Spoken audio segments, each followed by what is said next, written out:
Hello, I'm the Beauty Professor, and you can find my beauty blog at www.beautyprofessor.net. Today, I'm going to be doing a quick makeup look tutorial featuring some select products from the Los Angeles-based makeup line Jouer, which is French for to play. And I was recently acquainted with this line, and I'm so impressed by what I have seen. I have a litany of products at my disposal, so certainly I'll be using some in this video. But please keep your eyes peeled for swatches and thorough reviews on my blog in the weeks to come because I have lots of good things to say about this line. So the look that I'll be doing today is clean, classic, sophisticated, and completely appropriate for a variety of situations, from work to going out in the daytime, perhaps shopping, to even going out at night. It's one of the looks that I think works really nicely in warm weather, but I know because it's something near and dear to my heart, I will likely be doing this look on my own face for months to come, even when it starts getting colder. So I'd like to point out that right now I am wearing some Le Métier de Beauté Peau Vierge, which is a product I've discussed at length many times over, so I'll spare you the excessive details, but I will say that it is a nice primer, tinted moisturizer, illuminator, something to even out the face before you add additional makeup, chiefly foundation. So I do have that on my face right now, and I'm going to go ahead and introduce the Jouer Perfector, which is a cream-based foundation product, and I'm going to be putting it on my face in number 4. Allow me to showcase the product packaging. This is the Perfector, and it comes in a very thin, sleek, compact with a generous mirror here, but I am really impressed by the portability of this compact. So here you have basically foundation, and it's buildable, and I'll show you that in just a moment. And it's housed in this tamper-proof, incredibly secure compact that you can just toss into your purse. When I was meeting with the head of PR at Jouer, she mentioned that the packaging for this line is kind of like the Legos of makeup, and I love that idea. I'll show you what I mean when I start snapping the packaging together, which is genius. But in the meanwhile, let's focus on this foundation and how you would apply it. So first things first, Natural, which is right here, is a light to light medium toned foundation for skin, I'd say around NC 25 or so. And that's essentially me right now in summer. I've managed to avoid getting an excessive amount of sun, and certainly no sun on my face. So that's me for most of the year, and it's the perfect match for me right now. I'm going to go ahead and take my beauty blender and spray it with a fine mist of the Evian water to make it damp. And then I will proceed to procure some foundation from this compact. Now on my blog, I'll certainly go into the properties that make this a fantastic cream foundation product, but on a quick note, this has anti-aging benefits, an amazing list of ingredients that are respectful of sensitive skin, and I've given this a test run over the last couple of days when it's been really humid, and it has lasted, it's held up against that warmth and humidity. So I do think it's appropriate for combination to even oily skin without sliding off your face, which is typically a risk one takes when they wear a cream product. So back to the application. I'm tapping it in onto my blender and then into my face here.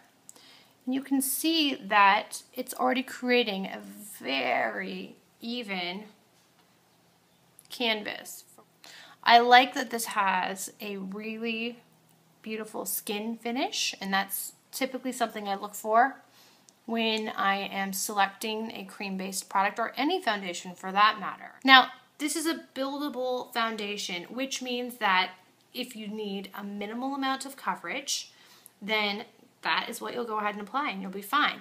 But if you want to build, maybe cover some areas or provide additional coverage to certain areas on your face that might vex you, perhaps you have freckles or an uneven patch, then you can go ahead and do that. But it's buildable, which means that you don't see a cakey, patchy effect when you're done. Anything is buildable, I suppose, by definition, meaning that you can just add more and more, but certainly the outcome might be less than satisfactory. In this case, you can build where you want it and have a beautiful effect. So now that I have finished applying the foundation, and I'll get close so you can see the effect on my skin. It's a great match. Now I'd like to show you a little bit about what I mentioned previously regarding the packaging being like the Legos of beauty. And I'm taking a eyeshadow, which I'll be applying shortly, in Maple, and I'm taking the foundation here. Now, all you have to do is find the appropriate grooves on either side of the packaging. There's also grooves on the bottom, which allows you to build this way or this way, depending on the space you might have in your bag. So I am going to work from the side to side here, find the grooves, and go. I just slip that in, and we're good to go. Now, if I wanted to create more of a sandwiched effect, so I have product on this side and on this side, all I do is find the grooves on either product and snap them into place. It's seriously that simple. I fear that I've digressed slightly. So despite the inherent brilliance of this packaging, let's complete the look. I have applied the Perfector foundation in number 4, which is natural. And as I said before, it's great for skin tones in the NC 23, 25, maybe even 27 range. And it has a gorgeous skin-like finish. So now that I've done that, I'm eager to add a little color to my cheeks. I'm going to be working with the Tint, as it's called, in Honeysuckle. And this tint reminds me of the Le Métier de Beauté Cream Fresh tint for lips and cheeks in terms of its multi-purpose usage for both the cheeks and the lips.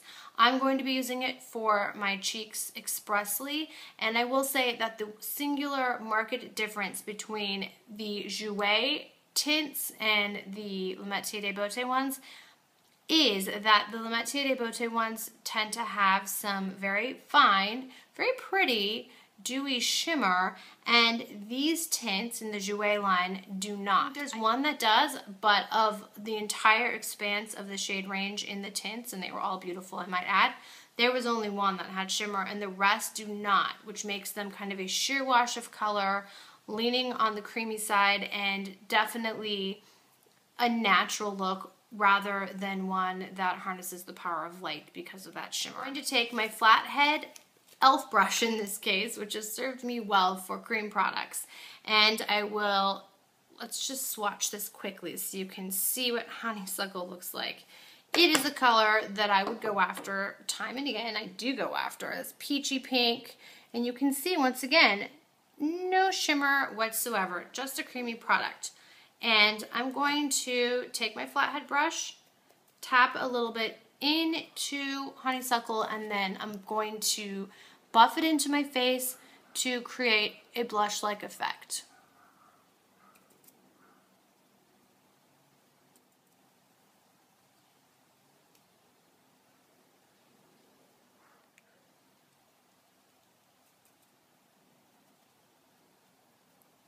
This is a very buildable product.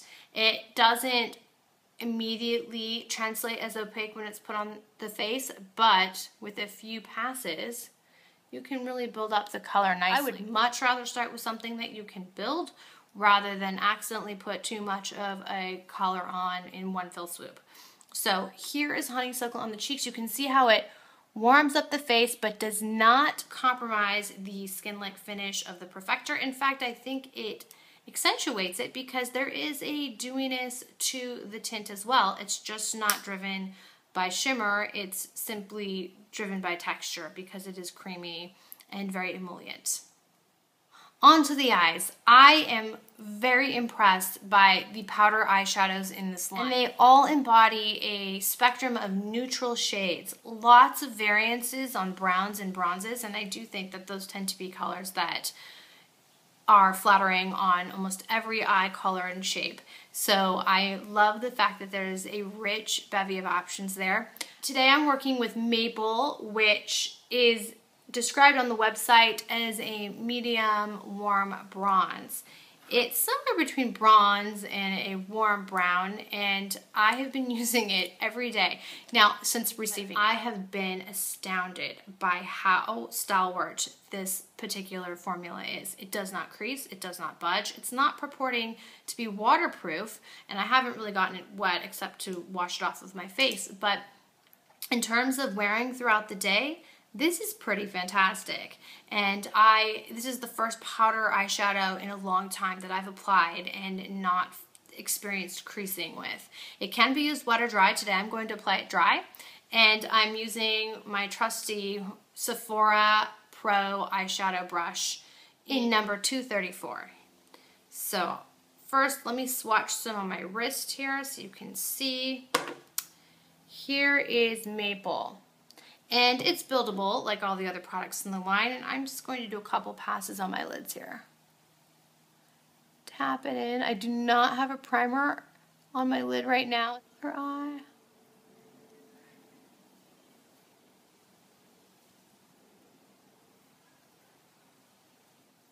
This shade is somewhere between camel and bronze and brown, a chimera of the three shades, if you will. And I do want to emphasize that that camel undertone is there, almost like a yellow. It's not a gold, it's a really pleasant yellow.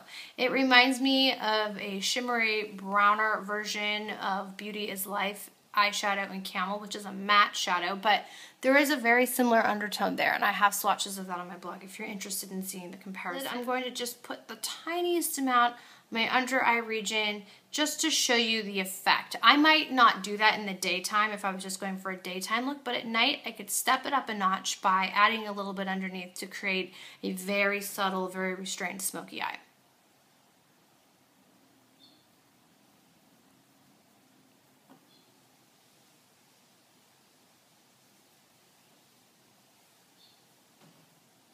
The pigmentation on this is fantastic because I barely touched this into the pan, and you can see how it's created a very even line with very little effort. To continue this look, I do need some mascara. I am going to be working with the Chantecaille mascara today. It's just their traditional Faux Cils mascara in black. It's a very beautiful natural formula and has a overwhelming scent of rose, which I happen to enjoy. But I'm going with a little more natural mascara because I'm going for such a clean, natural look here. This is less intense than, let's say, the Chanel Le Volume mascara, which I've also been loving. And I've profiled that in other videos. So I'm just going to add some to my eyelashes here. And now that my lashes are finished, I'm going to put a little concealer in my under eye region. I'm working with the Jouer Brightener in Natural, which looks like this. And it's great for light to light medium skin tone, depending on where you're intending to use it. This isn't what I would consider to be an all-over face concealer to cover blemishes or even freckles or discoloration, but it's excellent for the under eye region and even the entire orbital region. So here it is swatched right below the Maple shadow there. So it's right there. And it does have slightly salmon undertones, which I think combats darkness nicely. But it's not so peachy that it's theatrical. And I'm just going to tap this into my under eye region. There are anti-aging ingredients in this as well, and I think that makes this a very skin-friendly, very portable kind of touch-up mechanism throughout the day. If you need to touch anything up, not only are you doing so aesthetically or visually, but you also are doing so on a deeper level. And I'll go into the ingredients and exactly how they work on my blog. Spare you those details right now. And then finally, for the lips, I'm going to be wearing 2 of the glosses. And these glosses are hydrating, they're moisturizing. They come in a variety of finishes. I'm working with Nude and Peony today, a pink and a nude, which should be no surprise if you know the lip colors that I typically gravitate towards. And I have been loving mixing them. Now the Peony is a very bright, shocking pink. In the tube, boom, it looks almost ultraviolet. On a swatch, my hand for example, it even still carries kind of an ultraviolet quality, but on the lips it mellows out and just becomes a really flattering, semi-creamy, low shimmer, if any shimmer, pink on the lips.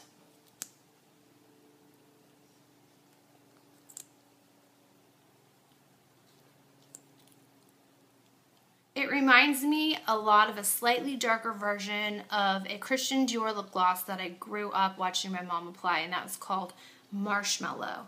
And she used to always give me like her tubes when it was just down to the end here because she didn't want me wearing makeup, but she let me kind of scrape out the excess, and so I had fond memories of using the last bits that she would give me as she would run through tube after tube of this over the years. But it's reminiscent of Marshmallow in the fact that it's kind of a cool tone pink without shimmer, and yet somehow it still manages to create some creamy opacity, even if that's just a semi-opaque opacity. Now I'm going to mix it with Nude, which is another creamy, opaque gloss, and I can't get enough of lip products that have this effect. Something that adds color and it's creamy. In this case, I'm just kind of just filling in the Peony to create the perfect pink nude lip.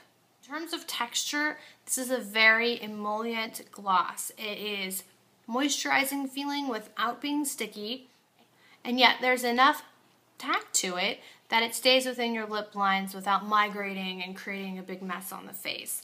I love how this gloss feels, and I have worn it for hours in the daytime without being left with an uncomfortable feeling on my lips. And that concludes this very simple, classic, polished, sophisticated look that I was aiming to achieve while relying upon beautiful products from the Jouer line.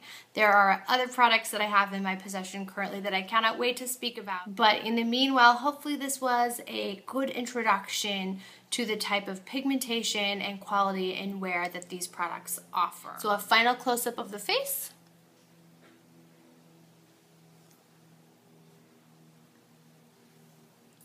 I cannot wait to hear your questions and comments regarding perhaps this look and certainly this line. I'd love to hear your experience with it. And please, of course, refer to my blog for additional swatches and pictures and details regarding the products I've mentioned today. As always, please do not hesitate to visit me at my blog, Beauty Professor, which can be found at www.beautyprofessor.net. Take care.